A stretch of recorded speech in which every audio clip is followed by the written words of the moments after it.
Hi friends, വീണ്ടും എല്ലാവർക്കും നമ്മുടെ പുതിയ വീഡിയോയിലേക്ക് സ്വാഗതം. അപ്പോൾ ഇന്ന് ഞാൻ വന്നിട്ടുള്ളത് ബ്രെഡ് കൊണ്ട് തയ്യാറാക്കാൻ പറ്റിയിട്ടുള്ള ഒരു സിമ്പിൾ സ്നാക്കായിട്ടാണ്.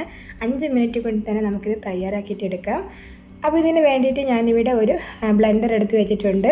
ഇതിലേക്ക് നമുക്കൊരു സവാള ചേർക്കാം. ഞാനിപ്പോൾ എടുത്തിട്ടുള്ളത് ഒരു മീഡിയം സൈസിലുള്ള സവാള ആണ്. അപ്പോൾ സവാളയൊക്കെ നമുക്കിതുപോലെ തന്നെ വലിയ വലിയ പീസസ് ആക്കിയിട്ട് തന്നെ ഈ ഒരു ജാറിലോട്ട് ആഡ് ചെയ്ത് കൊടുക്കാം.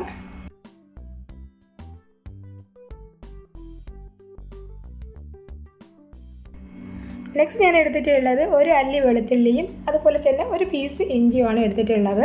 ഇതെല്ലാം നമുക്ക് ഇതുപോലെ തന്നെ അങ്ങ് ജാറിലോട്ട് ആഡ് ചെയ്യാം. എല്ലാം കൂടെ നന്നായിട്ടൊന്ന് അടിച്ചെടുക്കാനുള്ളതാണ്. അതുകൊണ്ടാണ് ഇപ്പോൾ ഞാൻ തിന്നായിട്ട് കട്ട് ചെയ്യാതെ ഇതുപോലെ തന്നെ അങ്ങ് ചേർത്ത് കൊടുക്കുന്നത്.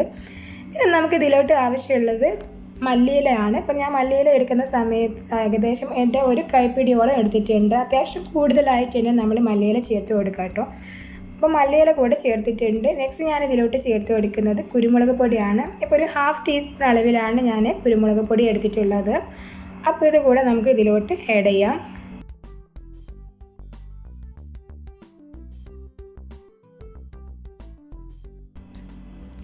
ഇനി ഇതിലേക്ക് ഞാനൊരല്പം മഞ്ഞൾപ്പൊടി ചേർത്ത് കൊടുക്കുന്നുണ്ട്. വളരെ കുറച്ച് മാത്രം ചേർത്തെടുത്താൽ മതി. ഒരു 1/4 ടീസ്പൂണോ അല്ലെങ്കിൽ അതിൻ്റെ പകുതിയൊക്കെ മഞ്ഞൾപ്പൊടി ചേർത്ത് കൊടുത്താൽ മതിയാവും. പിന്നെ നമുക്കിതിലേക്ക് ഒരു ഫ്ലേവറിന് വേണ്ടിയിട്ട് അല്പം ബിരിയാണി മസാലയോ ഗരം മസാലയോ ആഡ് ചെയ്ത് കൊടുക്കാം. ഞാനിപ്പം ഗരം മസാല ഒരു 1/2 ടീസ്പൂണാണ് എടുത്തിട്ടുള്ളത്. അപ്പോൾ അതുകൂടെ ഇതിലേക്ക് ഒന്ന് ചേർത്ത് കൊടുക്കുകയാണ്.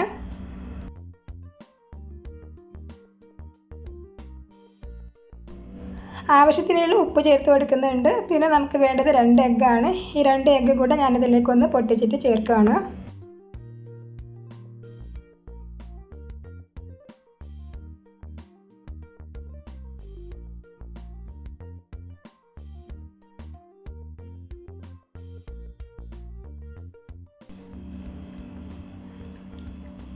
അപ്പോൾ എഗ്ഗ് എല്ലാം ചേർത്ത് കഴിഞ്ഞിട്ടുണ്ട്. നെക്സ്റ്റ് നമുക്കിത് നല്ല പോലെ ഒന്ന് അടിച്ചെടുക്കുകയാണ് വേണ്ടത്. അപ്പോൾ ഇത് കവർ ചെയ്തിട്ട് ഞാൻ നന്നായിട്ട് ഒന്ന് അടിച്ചെടുത്തിട്ട് വരാം.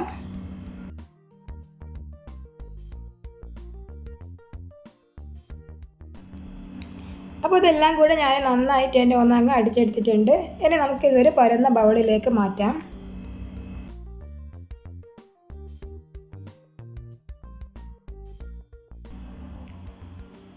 ഇതുപോലെ നന്നായിട്ട് തന്നെ ആ ഒരു വെജിറ്റബിൾസൊക്കെ നല്ല സ്മൂത്തായിട്ട് തന്നെ അടിച്ചെടുക്കുക കേട്ടോ. ഒന്നുമില്ല, അപ്പം നമ്മളിത് അടിച്ചെടുക്കുന്ന സമയത്ത് അതിൽ ആ ഉള്ളിയുടെയോ അല്ലെങ്കിൽ നമ്മൾ എടുത്തിട്ടുള്ള ഇഞ്ചിയോ ഒന്നും കാണാനായിട്ട് പറ്റുന്നില്ല. അപ്പോൾ അത്രയും സ്മൂത്തായിട്ട് തന്നെ അടിച്ചെടുക്കാൻ നോക്കുക.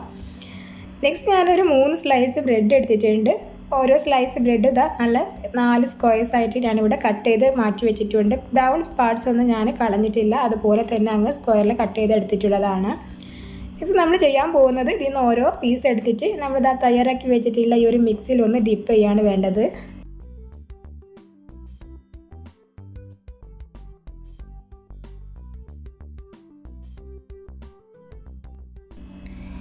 അപ്പോൾ ബ്രെഡിൽ നന്നായിട്ട് തന്നെ ആ ഒരു മിക്സ് ഒന്ന് കവർ ചെയ്തിട്ട് കിട്ടണം. അപ്പോൾ നല്ലപോലെ ഒന്ന് ഡിപ്പ് ചെയ്തിട്ട് എടുക്കാം. അപ്പോൾ ഈ ഒരു ബ്രെഡിൻ്റെ പീസിൽ ഇപ്പോൾ നല്ല പോലെ ആ ഒരു മിക്സൊക്കെ ആയിട്ടുണ്ട്. ഇനി ഞാനൊരു കുറച്ച് ബ്രെഡ് ക്രംസ് ഇവിടെ റെഡിയാക്കി എടുത്തിട്ടുണ്ടായിരുന്നു. അതിൽ കൂടെ നമുക്ക് ഈ ഒരു ബ്രെഡിൻ്റെ പീസ് ഒന്ന് കവർ ചെയ്തിട്ട് എടുക്കാം. അപ്പോൾ ഇതുപോലെ ബ്രെഡ് ക്രംസിലൊന്ന് കവർ ചെയ്തെടുത്തതിന് ശേഷം വീണ്ടും നമുക്ക് നേരത്തെ റെഡിയാക്കി വെച്ചിട്ടുള്ള ആ ഒരു എഗ്ഗിൻ്റെ മിക്സ് ഉണ്ടല്ലോ, എഗ്ഗും ഉള്ളിയുടെയൊക്കെ മിക്സ് ഇല്ല, അതിലേക്ക് വീണ്ടും ഒന്ന് ഇട്ട് കൊടുത്തിട്ട് വീണ്ടും ജസ്റ്റ് ഒന്നുകൂടെ അതൊന്ന് മിക്സ് ആക്കി കൊടുക്കാം. എന്നിട്ട് പിന്നെ വീണ്ടും ബ്രെഡ് ക്രംസിൽ കവർ ചെയ്തെടുക്കാം കേട്ടോ. അങ്ങനെ ആകുമ്പോൾ ആ ഒരു മിക്സ് അതൊക്കെ കൂടുതലായിട്ട് തന്നെ നമുക്ക് ആ ഒരു ബ്രെഡിൻ്റെ പീസിൽ കിട്ടും. അപ്പോൾ ഈ ഒരു രീതിക്ക് വേണം നമുക്കിത് തയ്യാറാക്കിയിട്ടെടുക്കാൻ. ബാക്കിയുള്ളത് ഞാനിതാ അതുപോലെ തന്നെ അങ്ങനെ ആക്കി വെച്ചിട്ടുണ്ട്. നെക്സ്റ്റ് ഞാനിതൊന്ന് ഫ്രൈ ചെയ്തെടുക്കാൻ പോവുകയാണ്. അപ്പോൾ ഞാനിവിടെ ഷാലോ ഫ്രൈ ആണ് ചെയ്യുന്നത്. അപ്പോൾ ഒരു പാനിൽ ഞാൻ അല്പം ഓയിലൊന്ന് ചൂടാക്കുകയാണ്. അപ്പോൾ ഓയിൽ നന്നായിട്ട് ചൂടായിട്ട് വരുന്ന സമയത്ത് നമുക്കിത് ഓരോന്നായിട്ട് പാനിലേക്ക് വെച്ചിട്ട് നന്നായിട്ട് തന്നെ ഒന്ന് ഫ്രൈ ചെയ്തെടുക്കണം. ഇതിൻ്റെ 2 സൈഡും നല്ല പോലെ കളറൊക്കെ ഒന്ന് ചേഞ്ച് ആയിട്ട് കിട്ടണം. അതുവരേക്കും നമുക്കിതൊന്ന് ഫ്രൈ ചെയ്തെടുക്കാം.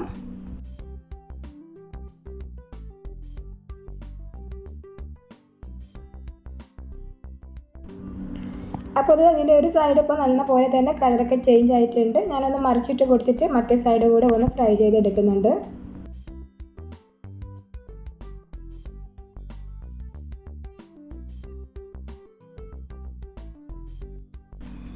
അപ്പോൾ അപ്പോൾ നമ്മുടെ സ്നാക്ക് ഇവിടെ റെഡിയാണ്. 5 മിനിറ്റ് പോലും വേണ്ട. നമുക്ക് ഈ എല്ലാ ഇൻഗ്രീഡിയൻസും കൂടെ നന്നായിട്ട് ഒന്ന് അടിച്ചെടുത്തിട്ട് ഇതിൽ കവർ ചെയ്തിട്ട് ഇങ്ങനെ ഫ്രൈ ചെയ്ത് എടുക്കുവാണെങ്കിൽ പെട്ടെന്ന് തന്നെ റെഡിയാക്കി എടുക്കാൻ പറ്റിയിട്ടുള്ള ഒരു ഈസി സ്നാക്കാണ്. അപ്പോൾ ഇഷ്ടപ്പെടുകയാണെങ്കിൽ ലൈക്ക് ചെയ്യാനും കമൻറ്റ് ചെയ്യാനും ചാനൽ സബ്സ്ക്രൈബ് ചെയ്യാനും മറക്കല്ലേ. Thank you.